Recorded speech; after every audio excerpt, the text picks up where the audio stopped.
The champagne flute trembled in my hand, expensive crystal catching the golden light of the chandeliers above. I shouldn't have been here.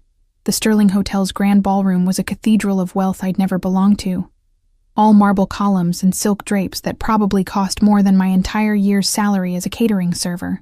The air smelled of imported roses and money, that peculiar scent of designer perfume mixing with the kind of confidence only the truly wealthy possessed. I adjusted my black uniform, making sure the white apron sat perfectly straight. Invisible. That's what we were supposed to be. Ghosts moving between the glittering guests, refilling glasses, clearing plates, existing only to serve. "More champagne here," a woman's voice called out, sharp and entitled. I moved toward her table, my worn flats silent against the polished floor. My feet ached. 3 hours into this shift and we had 5 more to go. The tray felt heavier with each step, but I couldn't afford to show weakness. I needed this job, needed the tips that would help pay for the tiny studio apartment I could barely afford after the divorce. After Marcus, I pushed the thought away, focusing on pouring champagne with steady hands. The guests didn't even look at me. To them, I was furniture, a function. I preferred it that way, honestly. Being noticed meant being vulnerable, and I'd had enough of that to last a lifetime. "Emma, table 7 needs attention," my supervisor hissed as she passed, her own tray loaded with hors d'oeuvres that looked like tiny works of art. Table 7 sat in the corner, partially hidden by an ornate screen. I could see expensive suits, the glint of gold watches. I approached carefully, professionally, my server's smile fixed in place. That's when I smelled it. Bergamot and cedar, expensive and dark, the kind of cologne that didn't come from department stores. It wrapped around me before I even saw him, and something in my chest tightened with an instinct I didn't understand. "Danger," my body whispered. "Predator." I looked up. He sat at the head of the table, and the world seemed to tilt slightly on its axis. Dark hair swept back from a face that could have been carved from marble, all sharp angles and aristocratic features that would have been beautiful if they weren't so utterly cold. His suit was black, tailored so perfectly it seemed like a second skin. And when his eyes lifted to meet mine, I forgot how to breathe. Gray. His eyes were gray. Like smoke. Like steel. Like a storm about to break. "Champagne?" I managed, my voice steadier than I felt. He didn't answer, just watched me with an intensity that made my skin prickle. The men around him, clearly subordinates, clearly dangerous in their own right, had gone silent, waiting. One of them, a mountain of a man with a scar across his jaw, leaned forward slightly, protective. "Yes," the man finally said, his voice low and accented. Italian, I thought, though softened by years away from home. "Thank you."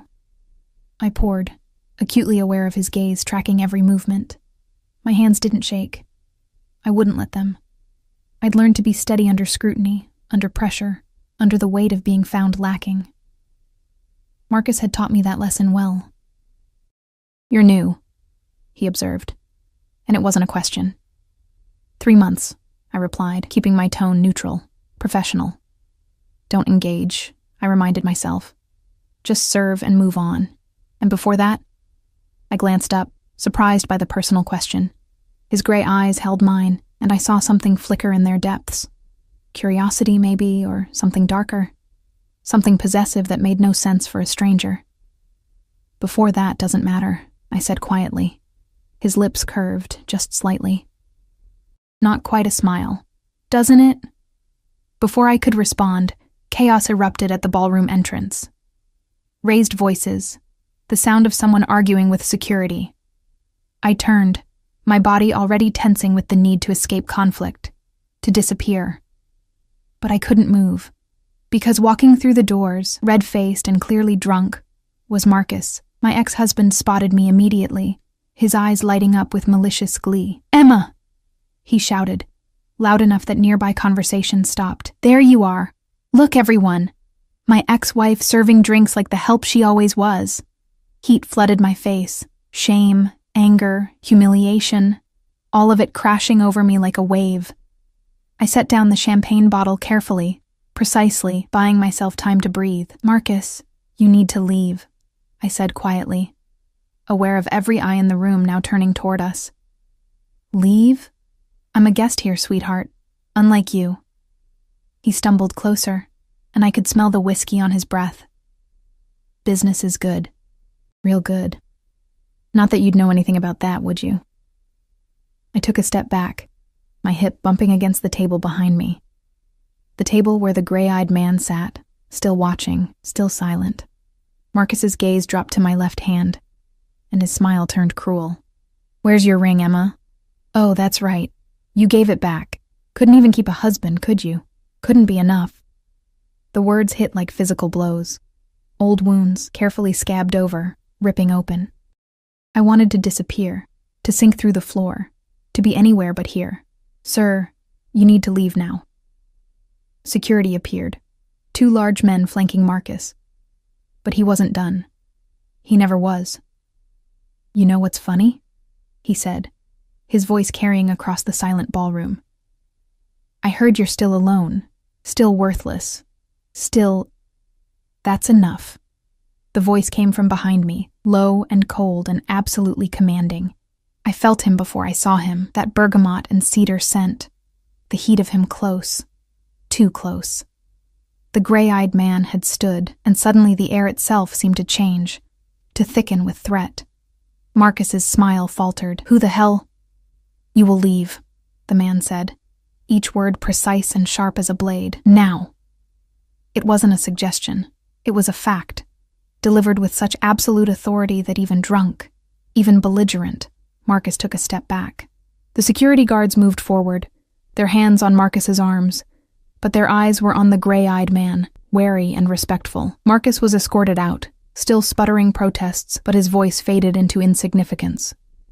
The ballroom slowly returned to its previous hum of conversation, the guests turning away from the entertainment, already forgetting. But I couldn't move, couldn't breathe. Are you all right? I turned to find him standing closer than before, those storm-gray eyes fixed on my face with an intensity that made my heart race for entirely different reasons than fear. I'm fine, I lied. Thank you for... I should get back to work. I reached for the champagne bottle, but my hand was shaking now, trembling like I was made of nothing but fault lines ready to crack. He saw it. Of course he saw it. And his jaw tightened almost imperceptibly. What's your name? He asked. Emma, I whispered, then cursed myself for answering, for giving him even that small piece of me. Emma.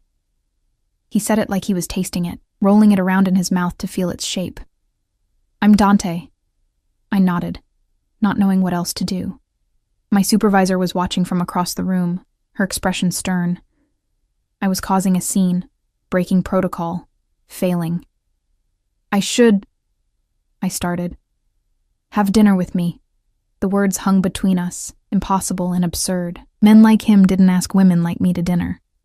Men like him existed in a different stratosphere, a different world entirely. I can't, I said automatically.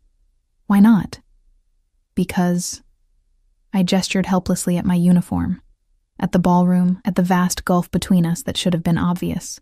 Because this is my job, and you're a guest, and I can't... Tomorrow, then. He reached into his jacket, pulled out a card. Black, expensive, with only a phone number embossed in silver. Call me. He pressed it into my palm, his fingers warm against my skin. The touch lasted only a second, but I felt it everywhere. A spark that traveled up my arm and settled somewhere dangerous in my chest. I won't, I said, but my fingers closed around the card. You will. He said it with absolute certainty, like he could see the future and I was already in it. Because your ex-husband was wrong, Emma. You are enough. More than enough. Then he was gone, moving through the crowd with his men flanking him. I noticed them now, the way they cleared a path, the way other guests stepped aside without seeming to realize they were doing it. Power, I thought, real power, the kind that didn't need to be announced. I looked down at the card in my hand. The number seemed to burn into my palm. I should throw it away, should forget this ever happened, should remember that I'd tried the fairy tale once before, and it had ended with me serving champagne while my ex-husband mocked me in front of strangers, but even as I thought it, I was tucking the card into my apron pocket.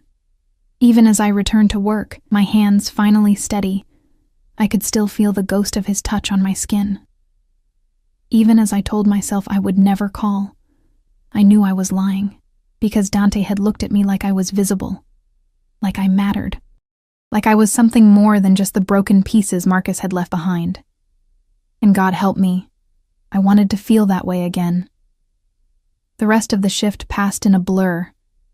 I moved mechanically, pouring drinks, clearing plates, smiling that professional smile that never reached my eyes, but my mind was elsewhere, replaying the moment over and over. The way Dante had stood, the absolute authority in his voice, the protective fury I'd glimpsed before his expression went cold again. No one had stood up for me like that. Not in so long. When I finally clocked out at midnight, my feet screaming and my back aching, I found my supervisor waiting by the employee exit. "Emma." A word. My stomach dropped. Here it came. The lecture about causing scenes, about inappropriate interactions with guests, maybe even a termination. "I'm sorry about tonight," I started. "My ex-husband, Mr. Caruso asked about you." She cut me off, her expression unreadable. "Who?" Dante Caruso. She said the name carefully, like it meant something I should understand. "He wanted to make sure you weren't harassed further. He also..." She paused, seeming to choose her words. "He left something for you." She handed me an envelope, heavy cream paper, my name written across the front in elegant script. "Mr. Caruso is an important client," my supervisor continued, her tone pointed. "Very important. If he requests your service at future events, you will accept." "Understood?" I nodded mutely, clutching the envelope. "Good. You're scheduled for the Rothschild Gala next Saturday. Mr. Caruso will be attending." She left me standing there in the harsh fluorescent light of the employee corridor, my world tilting on its axis for the second time that night. I didn't open the envelope until I was home. The deadbolt locked on my studio apartment. The sounds of the city muted through thin walls. My hands shook as I slid my finger under the seal. Inside was a check, $5,000, and a note, written in the same elegant hand, "For your trouble. Though I suspect your ex-husband was the one who should be compensating you. D." I stared at the check until my vision blurred. $5,000. More money than I'd seen since before the divorce, since Marcus had drained our accounts and left me with nothing but debt and the knowledge that I'd never been enough. I should return it. Should call that number on the black card and tell Dante Caruso that I wasn't for sale, that his money couldn't fix what was broken in me. Instead, I set the check carefully on my tiny kitchen counter and pulled out the black card. My phone felt heavy in my hand. The number glowed on the screen as I typed it in. I didn't press call. Not yet. But I saved it. Under a name that made my heart race and my breath catch. Dante. And as I finally fell into bed, exhausted and confused and terrified of the future, I could feel bearing down on me like a train. I couldn't stop thinking about storm gray eyes and the way he'd said my name. Like I was someone worth knowing, like I was someone worth protecting, like I was someone worth more than the nothing I'd become. I didn't call him. For 3 days, that black card sat on my kitchen counter like a live grenade, dangerous, and waiting. I'd pick it up while drinking my morning coffee, turn it over in my fingers while eating microwave dinners, stare at it before bed like it might explode if I looked away. The check, though, I cashed that. I had to. My landlord didn't care about my moral dilemmas, and the electricity company certainly didn't. $5,000 meant I could breathe for a few months, maybe even fix the rattling sound my car had started making. But taking his money felt like accepting something I didn't understand. A transaction with terms I hadn't read. On the 4th day, my phone rang. Unknown number. My heart stopped, then started again. Too fast. I knew somehow before I even answered. "You didn't call." Dante's voice, low and slightly amused, filled my ear like smoke. "How did you get my number?" My voice came out breathless, and I hated myself for it. "Does it matter?" "Yes." I stood from my threadbare couch, pacing the small space of my apartment. That's not normal. I needed to know you were safe. His tone shifted, losing the amusement. After your ex-husband's display, I wanted to ensure he didn't bother you again. Something cold slithered down my spine. What did you do? Nothing he didn't deserve. A pause. He won't approach you again, Emma. You have my word. I should have been horrified. Should have demanded answers, should have hung up and blocked the number. Instead, I felt something warm and dangerous unfurl in my chest. Relief. Safety. Things I hadn't felt in so long I'd forgotten what they tasted like. The gala is tomorrow night, he continued, as if we were discussing the weather. I'll send a car for you. 7 o'clock. I'll be working the event, I said, confused. I don't need... Not as staff. As my guest. The words hit me like cold water. What? Wear something beautiful. The car will wait if you're not ready. His voice softened, just slightly. Please, Emma. He hung up before I could refuse. I stared at my phone, my heart hammering against my ribs. This was insane. I didn't know this man. Didn't know anything about him except that he had money, power, and eyes that saw through me like I was made of glass, and that when Marcus had tried to humiliate me, Dante had stepped between us like a wall made of stone and fury. I called my supervisor. About the Rothschild gala tomorrow. You're not scheduled anymore, she interrupted, her tone strange. Careful. Mr. Caruso requested the change. You'll still be paid, of course. He was very generous about the compensation. Of course he was. I see. I managed. Emma. She hesitated. Be careful. Men like Dante Caruso. They don't do anything without a reason. The line went dead. I spent the next 24 hours in a state of barely controlled panic. I had nothing to wear to a gala. My closet held server uniforms, clearance rack jeans, and a single black dress I'd worn to my divorce hearing. Nothing beautiful. Nothing worthy of standing next to a man who wore power like other men wore cologne. At 6:30 the next evening, there was a knock at my door. I opened it to find a woman in an elegant suit, holding garment bags and makeup cases. Behind her, 2 more women carried shoeboxes and jewelry cases. Ms.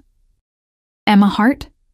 The first woman smiled warmly. Mr. Caruso sent us. We're here to help you prepare. I stood frozen in my doorway, overwhelmed. I can't. This is too much. Mr. Caruso was very specific, she said gently. He said you would argue.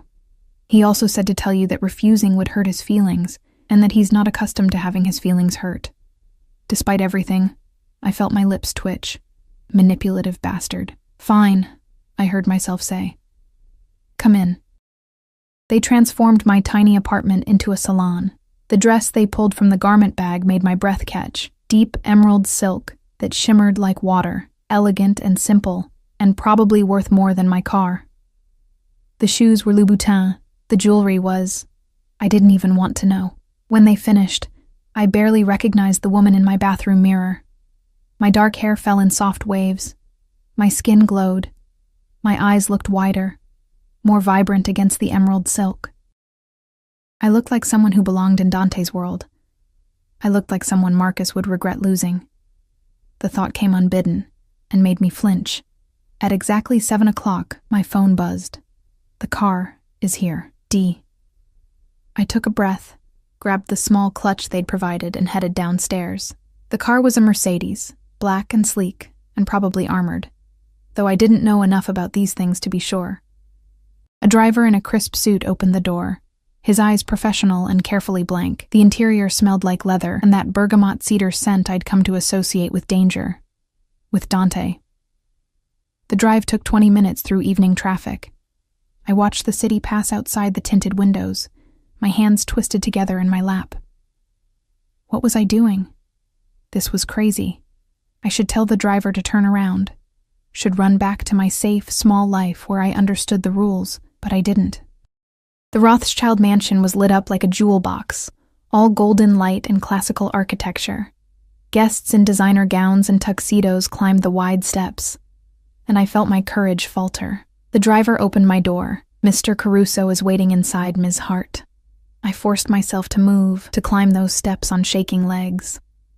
At the entrance, a man in a dark suit, security clearly, nodded at me. "Miss Hart, please follow me." He led me through the crowded foyer, past champagne towers and string quartets, through rooms where I recognized faces from magazine covers and television screens. Everyone glittered. Everyone belonged. Everyone except me. We reached a private salon, smaller than the main ballrooms, elegant and quieter. And there, standing by the window with a glass of whiskey in his hand, was Dante. He turned as I entered, and whatever words I'd been preparing died in my throat. He wore a tuxedo like he'd been born in one, all clean lines and sophisticated power. But it was his face that held me, the way his expression shifted when he saw me. Something fierce and possessive flashing in those gray eyes before he controlled it. "Emma." He set down his glass, crossed the room in 3 strides. "You look..." He didn't finish, just stood there, looking at me like I was something precious he'd found and didn't intend to let go. "This is too much," I whispered. "The dress, the car, all of this. It's nothing." He reached out, his fingers gentle as they tilted my chin up. "You deserve beautiful things, Emma. You deserve to be treated like you matter." "You don't know me," I said, but my voice shook. "You don't know anything about me. Then let me learn." His thumb brushed across my cheekbone and I shivered. "Have dinner with me. Talk to me. Let me see you." "Why?" The question burst out of me, desperate. "Why me? I'm nobody. I'm just..." "You're not nobody." His voice went hard, almost angry. "Don't ever say that again." The intensity in his gaze should have frightened me. Instead, it made me feel alive in a way I hadn't since before Marcus, before I learned to make myself small and quiet and invisible. "I don't understand this," I admitted. "Neither do I." He stepped back, creating distance, though his eyes never left mine. "All I know is that I saw you in that ballroom, exhausted and hurting and trying so hard to be invisible, and something in me recognized you." "Recognized me as what?" "Mine." The word hung between us, possessive and absolute. I should have run. Should have been terrified by the certainty in his voice, by the way he looked at me like I was already his, like the choice had been made before I'd even known there was a choice to make. Instead, I felt heat bloom in my chest, dangerous and addictive. "I was married before," I said, needing him to understand. "It ended badly. I'm not good at this." "He was a fool." Dante's jaw tightened. "And he hurt you." It wasn't a question. "Yes." The admission felt like opening a vein. "He won't again." He said it with such finality, such dark promise, that I believed him. "No one will. Not while I'm here." A knock at the door interrupted us. One of the men from the ballroom, the scarred one, entered, his expression carefully neutral. "Boss, they're ready for you." Dante nodded, then offered me his arm. "Will you stay? Let me show you off. Let everyone see how beautiful you are." I knew I should refuse, knew this was moving too fast, spiraling into something I couldn't control. But when I looked into those storm-gray eyes, I saw something that terrified and thrilled me in equal measure. I saw a man who would burn the world down if someone tried to hurt me. I took his arm. The ballroom erupted into noise and light as we entered. Conversations paused, heads turned, eyes tracked us, tracked me with curiosity and speculation. I felt naked, exposed, every insecurity rising up to choke me. Dante's hand covered mine where it rested on his arm, warm and steady. "Breathe," he murmured. "I have you." And somehow, impossibly, I believed him. The evening passed in a blur of introductions I wouldn't remember, and conversations I barely followed. Dante never left my side, his presence a constant shield between me and the curious stares. When someone's eyes lingered too long, his hand would settle on the small of my back, possessive. When a man tried to pull him aside for business, Dante's refusal was polite, but absolute. "Not tonight," he said, and there was steel beneath the courtesy. "Tonight I'm otherwise engaged." I felt it then, the power that radiated from him. These people, wealthy and influential as they were, deferred to him, respected him. Some, I noticed, seemed almost afraid. "Who are you?" I asked quietly as we moved through the crowd. "Really?" His lips curved, but it wasn't quite a smile. "Does it matter?" "Yes." He guided me toward a balcony, away from the crowd. The night air was cool against my skin. The city spread out below us like scattered diamonds. "My family has business interests," he said carefully. "Import, export, investments. We've been in America for 3 generations, but our roots are Italian." "That's not what I'm asking." Those gray eyes fixed on me, assessing. "No," he agreed, "it's not." "Are you dangerous?" My heart hammered, but I needed to know. "Yes." He didn't hesitate, didn't try to soften it. "Very." "Should I be afraid of you?" "No, Dolcezza." The endearment rolled off his tongue like honey and smoke. "Never of me." "But for me, perhaps. Being close to me comes with risks." "What kind of risks?" "The kind that mean I surround myself with guards. The kind that mean I trust very few people. The kind that mean—" He stopped, his jaw tightening. "The kind that mean I shouldn't be standing here with you, pulling you into my world, but I'm too selfish to let you go." I should have walked away, should have thanked him for a lovely evening and returned to my safe, small life. Instead, I stepped closer. What if I don't want to be let go? His control cracked, just for a moment. I saw hunger flash in his eyes, raw and desperate. "Emma." "I'm tired of being invisible," I whispered. "I'm tired of being safe and small and nothing. When I'm with you, I feel like I matter, like I'm real." "You are real." His hands came up to frame my face, gentle despite the intensity burning in his gaze. "You're the most real thing I've encountered in years." He kissed me then, and the world fell away. His lips were soft but demanding, tasting of whiskey and dark promises. I melted into him, my hands fisting in his jacket, anchoring myself against the storm.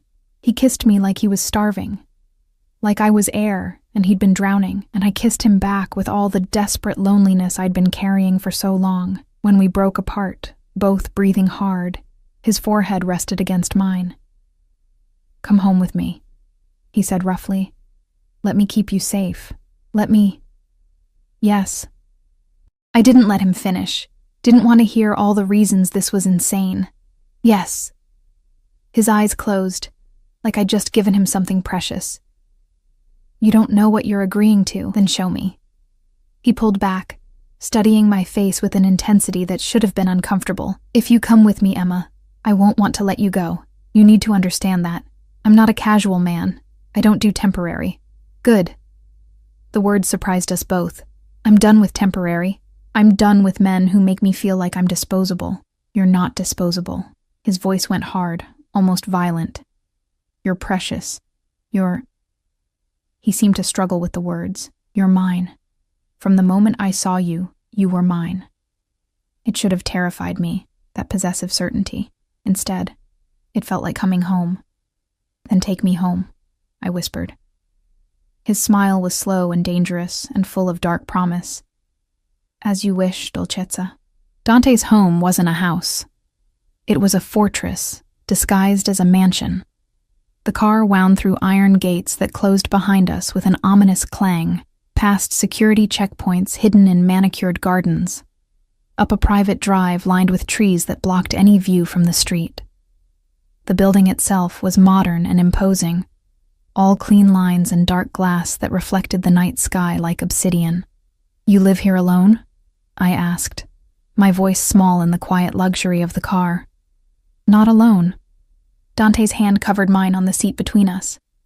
"I have staff, security, but my private quarters, yes, those are mine alone." The driver opened my door, and Dante was there immediately, offering his hand. I took it, letting him guide me up marble steps to massive double doors that opened before we reached them. Inside, the foyer was breathtaking. Soaring ceilings, art that probably belonged in museums, furniture that screamed old money and dangerous taste. But what caught my attention were the men. They stood at intervals throughout the space, all wearing dark suits, all with the same watchful, dangerous air. Guards. I counted 6 before I stopped, suddenly very aware of what security meant in Dante's world. "Marco," Dante addressed the scarred man from the gala, who appeared as if summoned. "We're not to be disturbed. Make sure the perimeter is secure." "Already done, boss."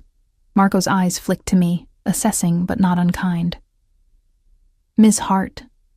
I nodded, unsure of the protocol. Dante led me through the house, past rooms I barely registered, until we reached a private wing. Here, the atmosphere changed. Warmer, more lived in. He opened a door to what was clearly his study. All dark wood and leather, with floor-to-ceiling windows overlooking the city. "Drink?"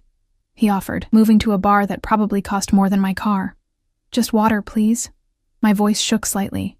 He poured water for me, whiskey for himself, then guided me to a leather sofa that felt like sitting on a cloud. He sat beside me, close but not touching, giving me space I wasn't sure I wanted. "You're shaking," he observed quietly. "I'm terrified," I admitted. "Of me? Of this? Of how fast this is happening? Of how much I want—" I stopped, pressing my lips together. "How much you want what?" His voice went low, intimate. "You." The word came out barely above a whisper. "I want you, and I don't understand why. I don't know you. I don't know anything about your life, your business, why you have armed guards, or why people look at you like you're something between a king and a killer. Perhaps I'm both." He set down his glass, turning to face me fully. "Emma, what I'm about to tell you, it doesn't leave this room. Not ever. Do you understand?" My heart hammered. "Yes. My family's business isn't entirely legal." He said it calmly, watching my reaction. "We control ports, shipping routes, certain territories. We settle disputes that can't go through official channels. We have our hands in industries that operate in the shadows. You're in the Mafia." I said it flatly, needing the words spoken plainly. "That's a crude term, but yes. My grandfather built this empire. My father expanded it. Now it's mine." His jaw tightened. "I won't apologize for what I am, Emma. I won't lie to you about it, but I also won't let it touch you if I can help it." I should have run. Should have demanded he take me home immediately. Instead, I asked, "Why tell me?" "Because I want you in my life, and my life comes with truths that aren't pretty." He reached out, his fingers gentle on my cheek. "Because you deserve honesty, even when it's ugly. And because—" He paused, something vulnerable flickering in his eyes. "Because I haven't felt this way about anyone in so long I'd forgotten what it was like." "What way?" "Protective. Possessive. Desperate." His thumb traced my lower lip, and I shivered. "I saw you being hurt by that bastard ex-husband, and I wanted to kill him. I still do. The only thing stopping me is that it would upset you." The casual way he said it, like murder was just another option on the table, should have horrified me. Instead, something dark and wounded inside me whispered, "Someone would kill for you. Someone thinks you're worth protecting." "What did you do to Marcus?" I needed to know. "I had my people visit him. Explain that you were under my protection now, and that any further harassment would be met with consequences." His expression went cold, dangerous. He was also informed that certain financial discrepancies in his business dealings could easily come to light, unless, of course, he disappeared from your life entirely. "He's been stealing?" I wasn't surprised. Embezzling from his employer, yes. Has been for years. Dante's eyes narrowed. "Did he steal from you too?" "Everything." The word tasted bitter. "Emptied our accounts, maxed out credit cards in my name, left me with nothing but debt. His lawyer was better than mine. I couldn't prove anything. You can now." He pulled out his phone, tapped a few buttons, then showed me the screen. I had my people look into his finances. Everything's documented here. Every transaction, every theft. Enough to put him in prison for a decade, at least. I stared at the evidence, my hands trembling.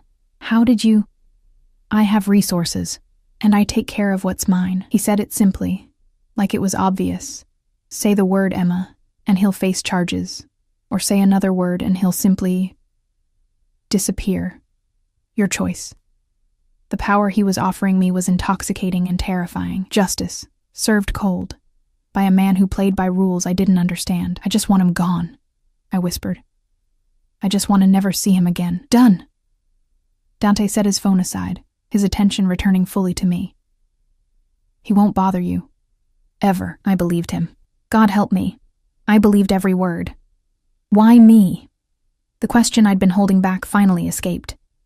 You could have anyone. Women who understand your world, who belong in it. Why a broke server with an ex-husband and trust issues? He was quiet for a long moment, his gaze distant. 5 years ago I was engaged, he finally said. Sophia. Beautiful, sophisticated, from a family like mine. Everything was arranged. The wedding, the merger of our families, the future we'd build together. Jealousy, sharp and unexpected, cut through me. What happened? She was killed. His voice went flat, empty. A rival family sending a message. They put a bomb in her car. She died instantly. Oh, Dante. I reached for him without thinking, my hand on his arm. I loved her, he continued, his eyes on mine now, seeing through me. Or I thought I did. But what I felt for her was nothing compared to what I felt the moment I saw you. My breath caught. That's impossible. You don't even know me, don't I? He shifted closer, his hand cupping my face. I know you're stronger than you think. I know you've been hurt, and you're still standing. I know you work yourself to exhaustion trying to survive, trying to be invisible, trying to be enough for people who never deserved you.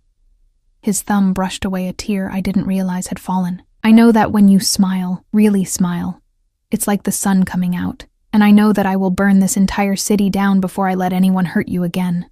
You're insane, I whispered, but I was leaning into his touch. Probably. His lips curved. But I'm your kind of insane, aren't I? He kissed me before I could answer, and this time there was no gentleness. Just hunger, desperate and consuming. I kissed him back with equal fervor, my hands in his hair, his jacket, pulling him closer. He tasted like whiskey and dark promises, and I wanted to drown in him. We broke apart, both breathing hard. Stay, he said roughly. Tonight, tomorrow. Stay with me. I have work. Call in sick. His hands were in my hair, tilting my head back so he could trace kisses down my throat. Let me take care of you. Let me show you what it's like to be treasured. Dante. Please, Emma. The vulnerability in his voice undid me. I haven't asked anyone for anything in so long, but I'm asking you. Stay. I knew it was a mistake. Knew I was diving into water too deep, too dark, too dangerous. But I was so tired of being careful, so tired of being alone. Okay, I breathed. I'll stay. The next 2 weeks passed in a blur of impossible luxury and growing obsession. Dante gave me a room in his private wing, a suite larger than my entire apartment, with a bathroom full of marble and gold fixtures, a closet that filled with designer clothes I didn't ask for but that appeared anyway. But I rarely slept there. Most nights I ended up in Dante's bed, wrapped in his arms, listening to him breathe in the darkness. He held me like I might disappear, possessive even in sleep. He was insatiable in his need to know everything about me, my childhood, my dreams, my favorite foods, the books I loved, the music that made me cry. He asked questions like he was memorizing me, storing away every detail in some vast internal database. And he gave me pieces of himself in return. I learned that he spoke 4 languages fluently, that his mother had died when he was 12, leaving him in the care of a father who trained him to be ruthless, that he'd killed his first man at 16, a rival who'd threatened his younger sister, Lucia, who now lived in Italy, safe from this life. I learned that he played piano when he couldn't sleep, that he had nightmares about Sophia's death, that he collected first-edition books and read poetry in Italian when he thought no one could hear. I learned that beneath the dangerous exterior was a man who craved connection, who was desperately lonely, who'd built walls so high he'd forgotten how to let anyone in. Until me. You're staring, I said one morning, waking to find him propped on one elbow, watching me with those storm-gray eyes. I like looking at you. He traced a finger down my arm, leaving goosebumps in its wake. You're beautiful when you sleep, peaceful. I feel peaceful here. It was true. Despite everything, despite the armed guards, Despite knowing what he was, despite the danger that lurked at the edges of this perfect bubble, I felt safe. Is that wrong? No, Dolcezza. It's exactly right. He leaned down, kissed me softly. You're supposed to feel safe with me. Always. On the 15th day, but the bubble couldn't I was last in Dante's forever. study, Reading while he worked at his desk, when Marco appeared in the doorway. His expression was grim. Boss, we have a problem. Dante's eyes cut to me, then back to Marco. My office. Now. He kissed my forehead. Stay here. Don't leave this room. Dante, what? Please, Emma, trust me. His eyes were hard, dangerous. The ruthless man I'd glimpsed but never truly seen. Stay here. He left, and I heard the click of the lock. He'd locked Panic me fluttered in my chest. I moved to the door, tried the handle. Solid. I was trapped. For protection, I told myself. He's keeping you safe. But my hands were shaking as I pressed my ear to the door, trying to hear. Voices low and urgent. Dante's, controlled but with an edge of fury I'd never heard before. Marco's delivering information I couldn't quite make out. Then a word that made my blood run cold. Valentino. And another. Retaliation.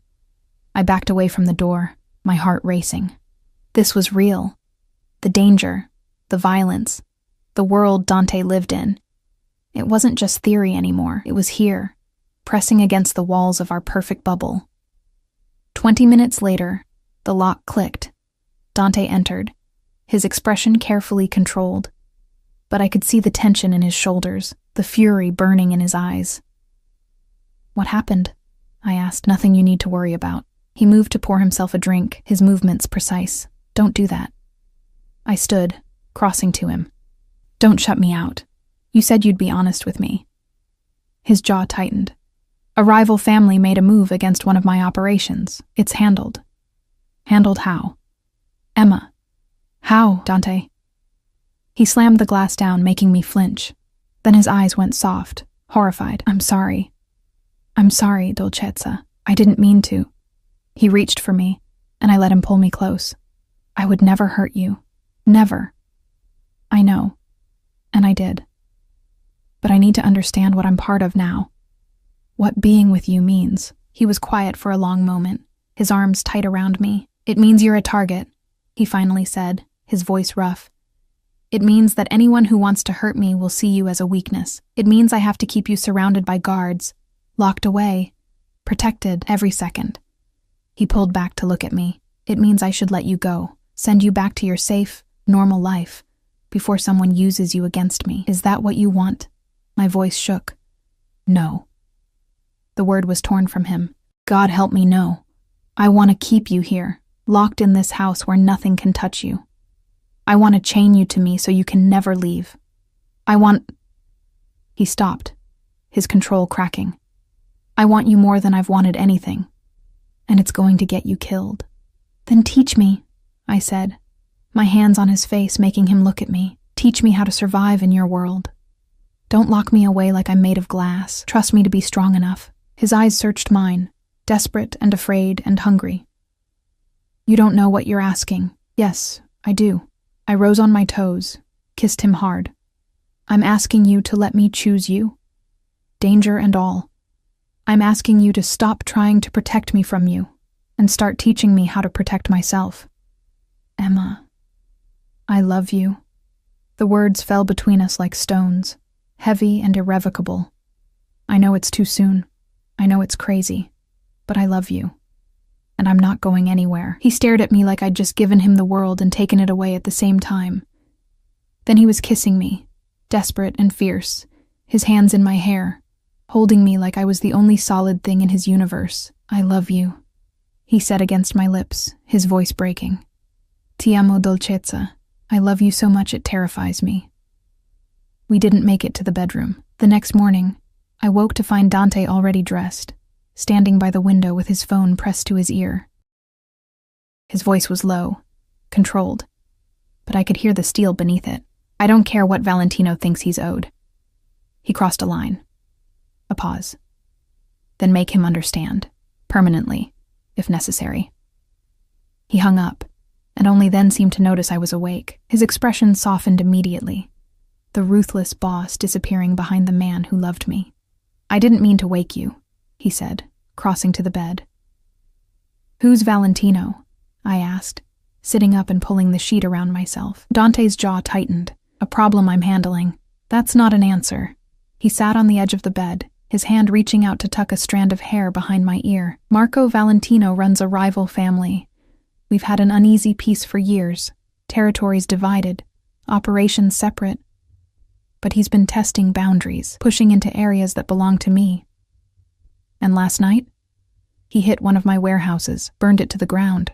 Dante's eyes went cold. "He's sending a message, trying to make me look weak. What are you going to do?" "What I have to." He stood, his posture rigid. "I need to meet with my captains this afternoon, plan our response. You'll stay here with guards." "No." I climbed out of bed, wrapping the sheet around myself like armor. "You said you'd teach me. You said you'd stop locking me away." "This is different, Emma. This is dangerous.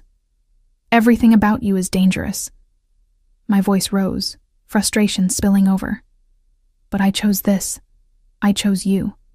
So either trust me to handle it, or admit that you see me the same way Marcus did, as something fragile that needs to be protected from reality." His expression darkened. "Don't compare me to him. Then stop treating me like I'll break." I moved closer, my hand on his chest. "I survived a marriage that destroyed me. I survived losing everything. I'm stronger than you think." He stared at me for a long moment, conflict warring in his eyes. Then his hand covered mine, his thumb stroking across my knuckles. "Fine," he said quietly. "But you stay close to me. You don't leave my sight. And if I tell you to run, you run. Understood?" "Understood." The meeting was held in a private room at one of Dante's restaurants, a legitimate business that served as cover for less legal operations. The space was elegant, windowless, swept for bugs daily according to Marco, who arrived before us with 3 other guards. I sat beside Dante at the head of a long table, acutely aware of the 7 men who filed in over the next 10 minutes. They were all older than Dante, all carrying themselves with the confidence of men who'd survived decades in a brutal world, and they all stared at me with varying degrees of curiosity and concern. "Gentlemen," Dante began, his voice carrying absolute authority. "This is Emma. She's under my protection, and she's staying. Anyone has a problem with that?" Silence. Then an older man with silver hair and cold blue eyes spoke. "With respect, boss, bringing a civilian into this meeting is my decision." Dante cut him off. "And my decision is final. Now, shall we discuss Valentino, or would you prefer to continue questioning my judgment?" The man sat back, his expression carefully neutral, but I saw the calculation in his eyes, the assessment. I was a weakness, a liability, something that could be used against Dante. I lifted my chin and met his stare evenly. I wouldn't cower. The meeting proceeded with brutal efficiency. Maps were spread across the table, territories marked, operations detailed. Valentino had indeed been pushing boundaries, stealing shipments, bribing dock workers, intimidating business owners who paid Dante for protection. "He's trying to provoke a war," one of the captains said. "Make us overreact so he can claim self-defense to the commission."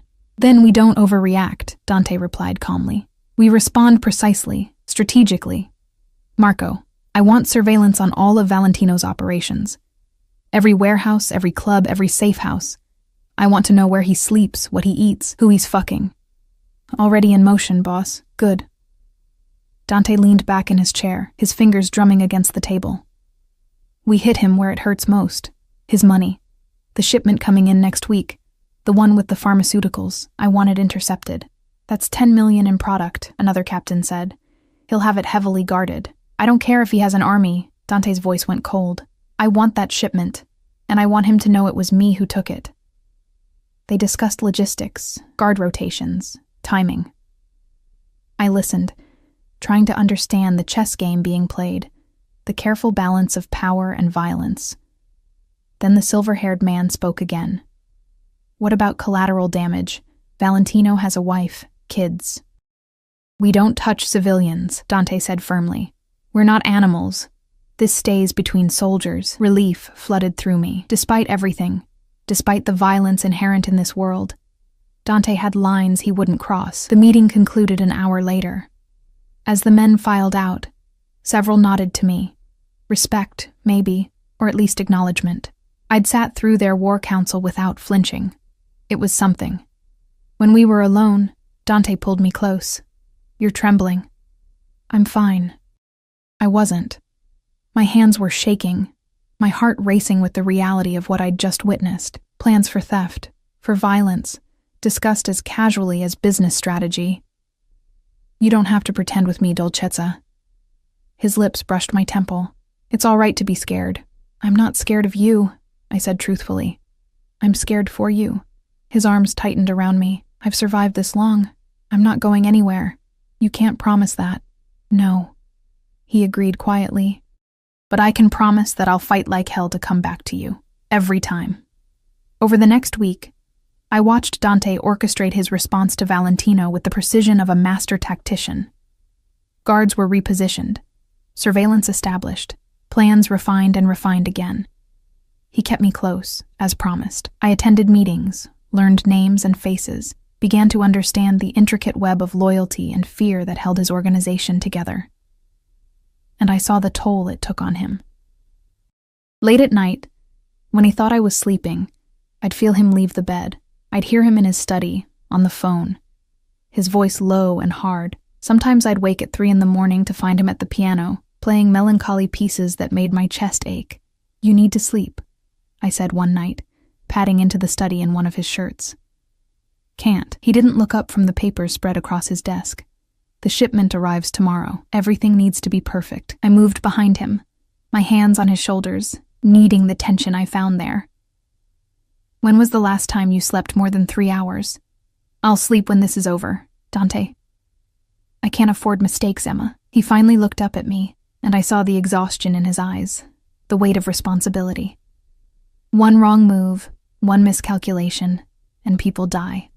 My people. Maybe even you. "Then let me help." I circled the desk, perched on the edge in front of him. "Tell me what you need." "I need you safe." His hand settled on my thighs, warm through the thin fabric. "I need to know that when this gets ugly, and it will get ugly, you're somewhere Valentino can't reach you. Where would that be? Here? Surrounded by your guards? Some safe house where I'll go crazy waiting?" I cupped his face, making him look at me. "I'm safest with you. Right here. You have too much faith in me. I have exactly the right amount of faith in you." I leaned down, kissed him softly. "Come to bed. You can't plan if you're too exhausted to think straight. 5 more minutes. Now, Dante." I stood, pulling him up with me. "Your captains have their orders. Your men know what to do. You've done everything you can. Now come to bed and let me take care of you." He followed, too tired to argue. In the bedroom, I pushed him down onto the mattress, straddled his hips, and began unbuttoning his shirt. "Emma." "Shh." I kissed his throat, his collarbone, working my way down. "You take care of everyone else. Tonight, let me take care of you." I made love to him slowly, tenderly, until the tension finally left his body and he fell asleep in my arms, his head on my chest, vulnerable in a way he'd never let anyone else see. I stayed awake, running my fingers through his hair, listening to him breathe, and tried not to think about tomorrow. The call came at 4 a.m. Dante was awake instantly, his phone in his hand before the second ring. "Talk to me."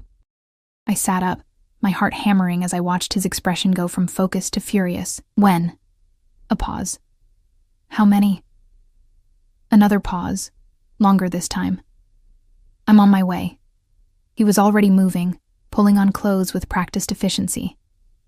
"Stay here. Lock the door. Don't answer for anyone but me or Marco. What happened?" I climbed out of bed, reaching for him. Valentino moved first. His voice was cold, controlled, but I could see the rage burning in his eyes. "He hit the shipment early. Killed 3 of my men." Horror washed over me. "Oh, God." "Stay here, Emma." He gripped my shoulders, his eyes intense. Promise me. No matter what you hear, no matter how long I'm gone, you stay in this room until I come for you. Dante, please. Promise me. The desperation in his voice broke me. I promise.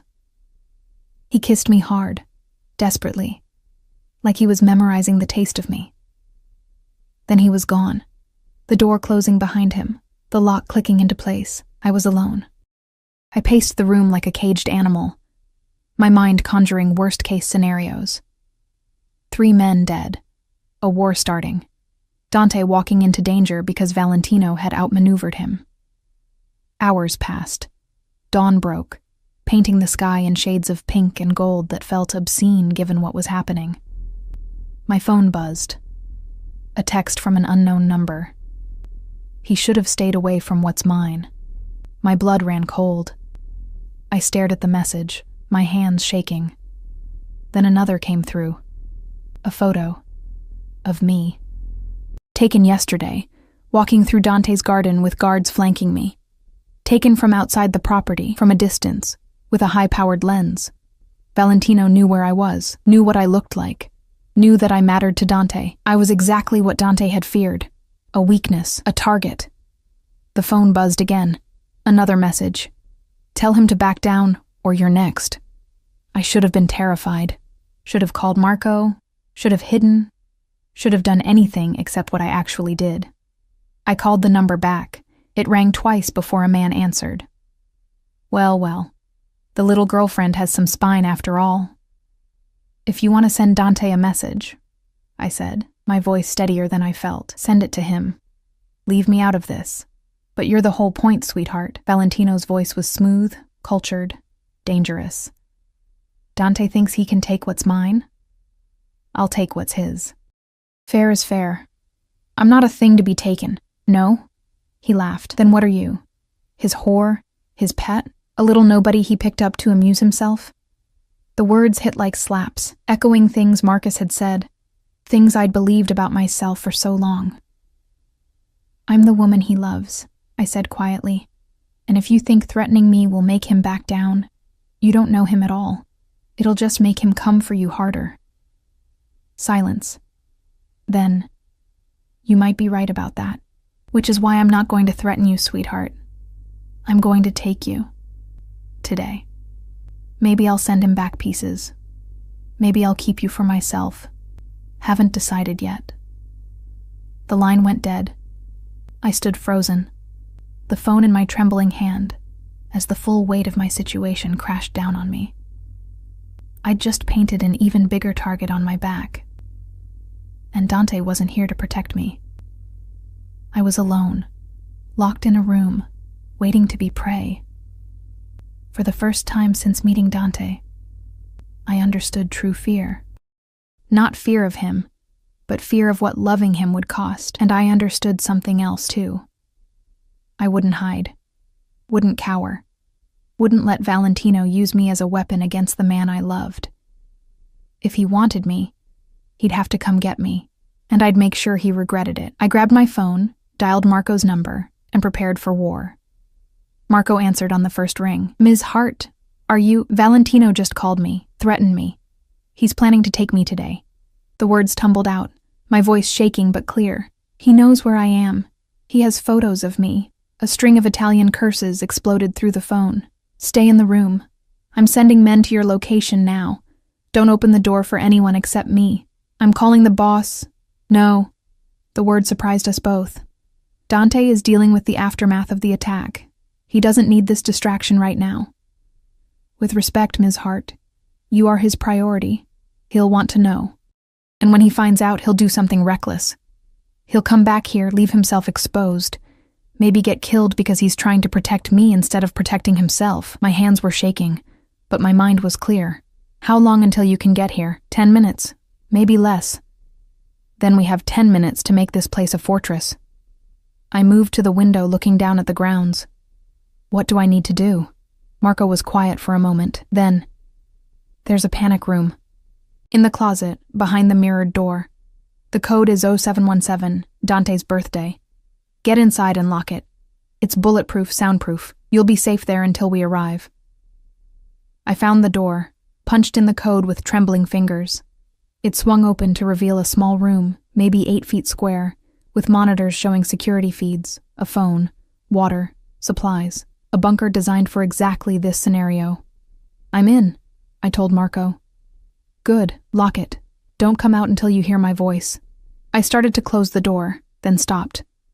On the monitors, I could see the grounds, the gate, the perimeter. And I could see something else too, a black van pulling up to the gate. Men with guns climbing out. "Marco, they're already here." More cursing. "How many?" "6. Maybe more in the van." My heart was hammering so hard I could barely breathe. "They're cutting through the gate. The guards. I see 2 of your men moving to intercept." I watched, helpless as gunfire erupted on the screens. Silent on my end, but I could see the muzzle flashes, see one of Dante's guards go down. "Marco, they're getting through. Emma, lock that door now. I'm 3 minutes out." "They're in the house." I could see them on the interior cameras, moving with military precision through rooms I'd walked through just yesterday. They know where they're going. I should have locked the door, should have hidden like Marco said. But something in me rebelled against cowering, against being the helpless victim one more time.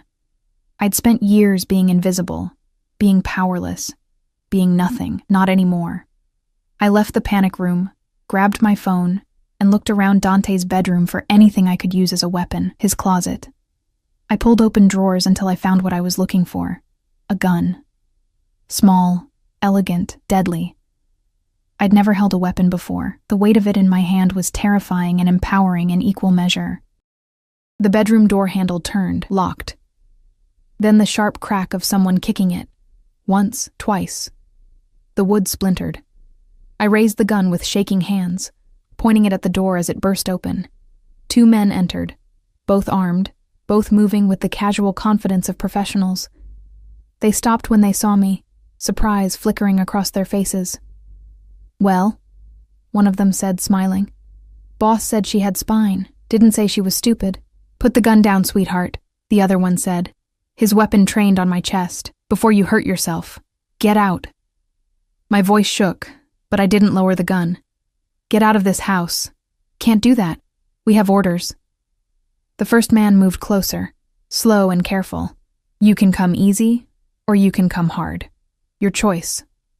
I'm not going anywhere with you. See, that's not actually an option." He was close now. Too close. "Drop the gun, and..." I pulled the trigger. The recoil surprised me, sent me stumbling back. The shot went wide, embedding in the wall. But it was enough. Both men dove for cover, giving me precious seconds. I ran. Out of the bedroom, down the hall, my bare feet silent on marble floors. I could hear them behind me, shouting, coordinating. The house I'd felt safe in was now a maze of danger. I took a turn, another, trying to remember the layout. The study, Dante's study, had another exit, a private staircase to his office below. Gunfire erupted behind me. I felt something burn across my upper arm, hot and sharp. I'd been hit. But I kept running. Made it to the study, slammed the door, fumbled with the lock. My arm was bleeding, the pain starting to register through the adrenaline. The door shuddered under heavy impacts. They were breaking through. I found the hidden staircase, took the steps 2 at a time, emerged in Dante's office. Locked that door too. My phone was buzzing. "Marco." I answered, gasping. "Emma, where are you?" "Dante's office, ground floor. I'm hit." "You're what?" "Just my arm. I'm okay, but they're..." The office door exploded inward. "They're here." I raised the gun again, but hands grabbed me from behind. Where had he come from? And twisted it from my grip. I screamed, fought, clawed. But there were too many of them. "Feisty little thing," one of them laughed, pinning my arms. "Boss is gonna love breaking you." Then the windows shattered. Marco and 4 of Dante's men came through in a storm of broken glass and violence. I'd never seen anything like it. Precise, brutal, efficient. Within seconds, the men holding me were dead or unconscious, and Marco was pulling me behind him, his gun tracking for additional threats. "Clear," one of his men called. Marco turned to me, his eyes scanning my injuries. "You were supposed to stay in the panic room." "I know." I was shaking now, shock setting in.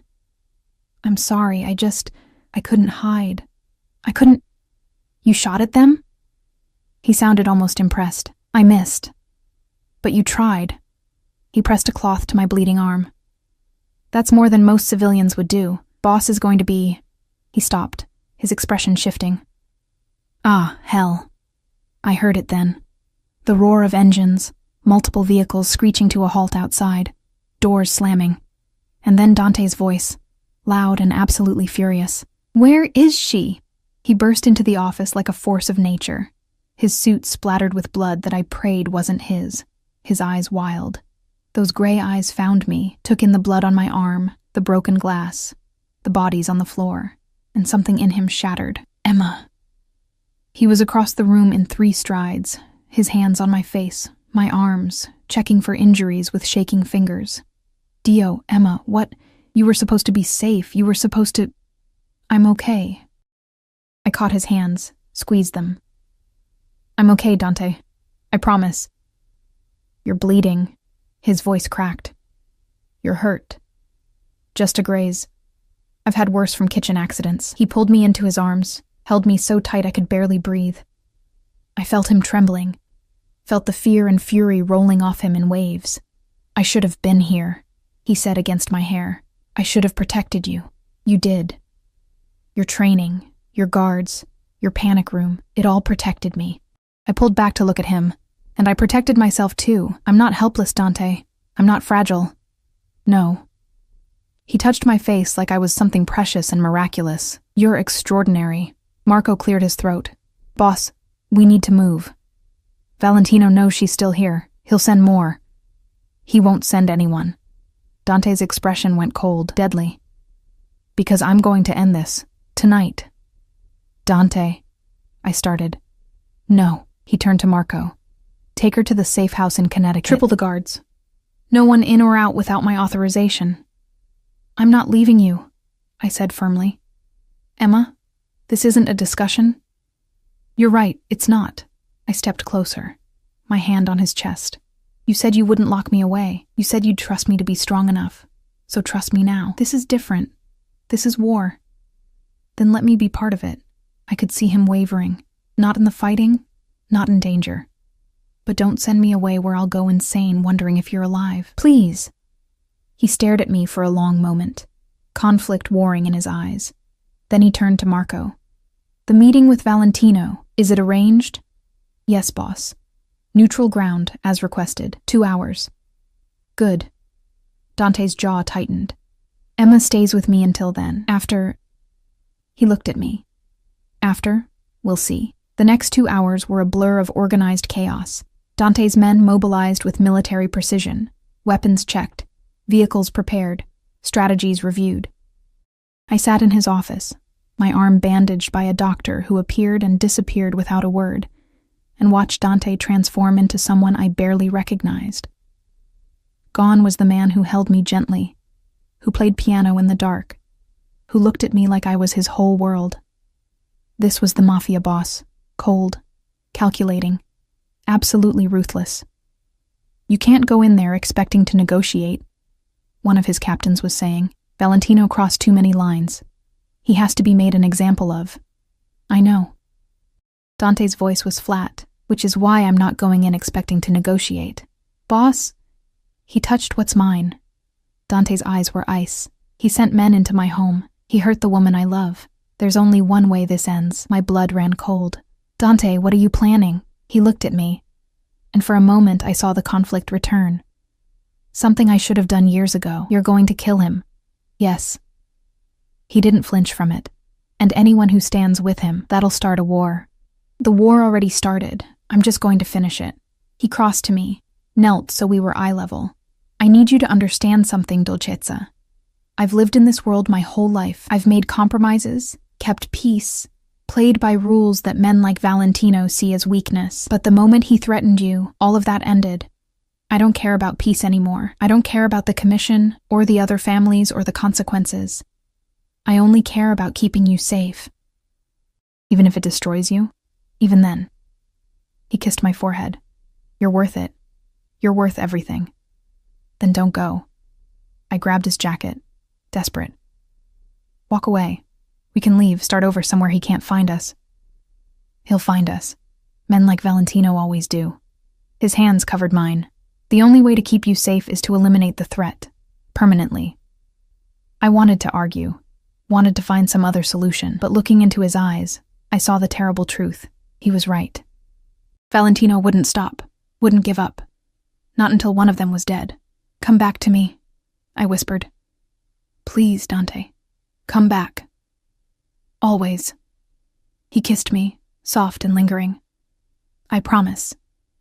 He left me in the safe house, an anonymous building in the city, surrounded by guards, with Marco standing watch.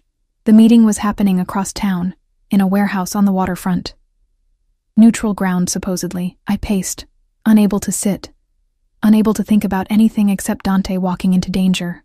He'll be fine, Marco said quietly.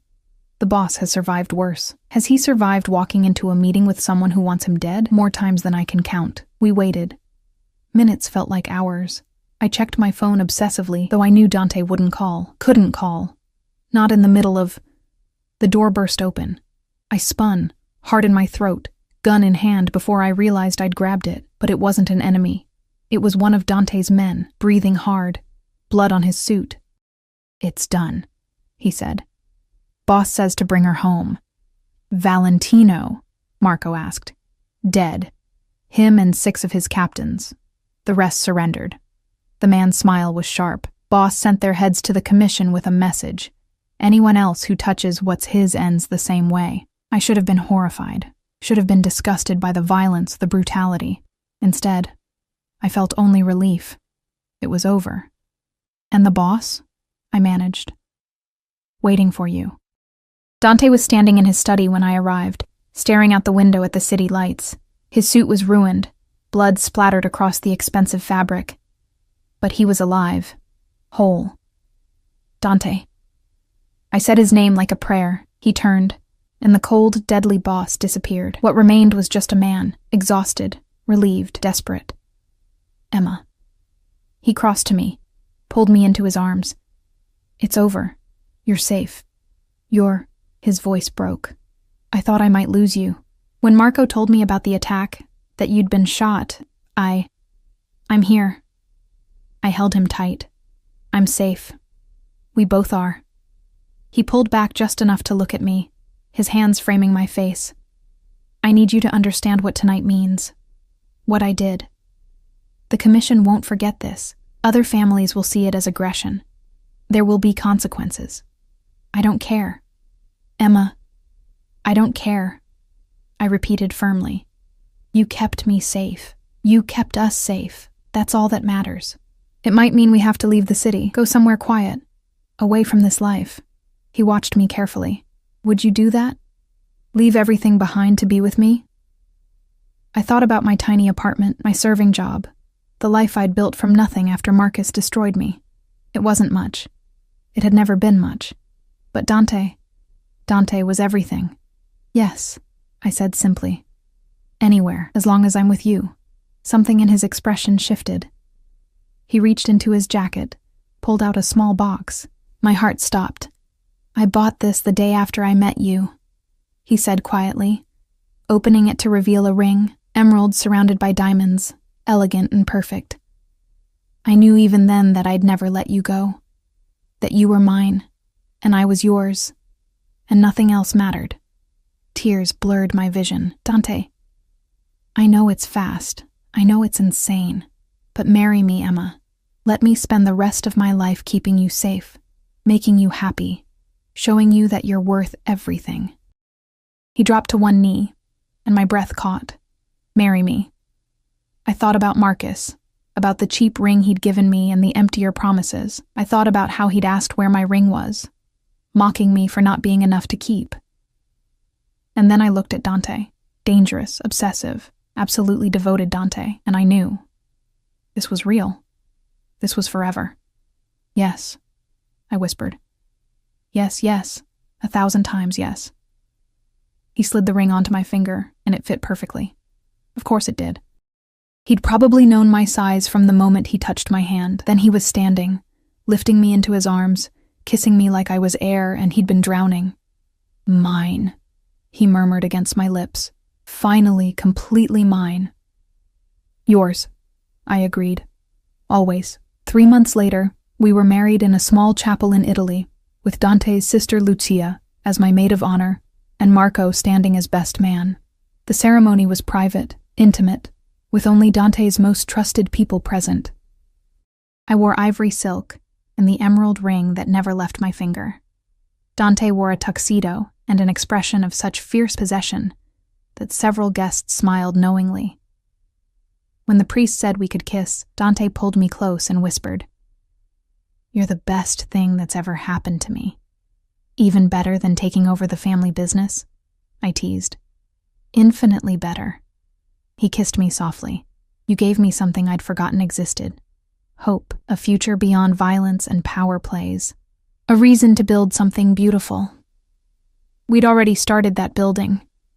The house in Connecticut was being renovated, turned into a home instead of just a fortress. Dante was slowly extracting himself from the bloodier aspects of his business, delegating to trusted captains while he focused on legitimate investments. It wouldn't be easy. There would always be dangers, always be threats from people who saw his happiness as weakness, but we'd face them together. That night, in the villa Dante had rented for our honeymoon, he made love to me with a tenderness that made my heart ache. Afterward, I lay in his arms, listening to his heartbeat, feeling utterly safe. "Do you ever regret it?" he asked quietly. "Choosing this life? Choosing me?" I thought about my old life, the invisibility, the loneliness, the constant feeling of not being enough. I thought about Marcus's cruelty, asking where my ring was like it defined my worth. Then I looked at the emerald on my finger, at the man who'd put it there, who'd moved heaven and earth to keep me safe. "Never," I said firmly. "You gave me something I'd lost, myself. You made me feel visible, valued, loved. How could I regret that? I love you, Emma Caruso." He said my new name like a benediction. "I love you too." I kissed him softly, my dangerous, obsessive, perfect husband. He smiled against my lips. "Perfect is a strong word. You're perfect for me. That's all that matters." And it was true. We weren't a fairy tale. We were something darker, more complicated, more real. A server and a mafia boss. A broken woman and a dangerous man. Two people who'd found each other in the chaos and decided to build something beautiful from the wreckage. As I drifted off to sleep in Dante's arms, safe and loved, and finally completely whole, I thought about how far I'd come. Marcus had asked where my ring was, using its absence to cut me down. Now I wore a ring that symbolized something he'd never understand. Real love, fierce protection, absolute devotion, and I'd never take it off. Not for anything. Not for anyone. Because I was Emma Caruso now, wife of Dante Caruso, and I was finally, beautifully enough.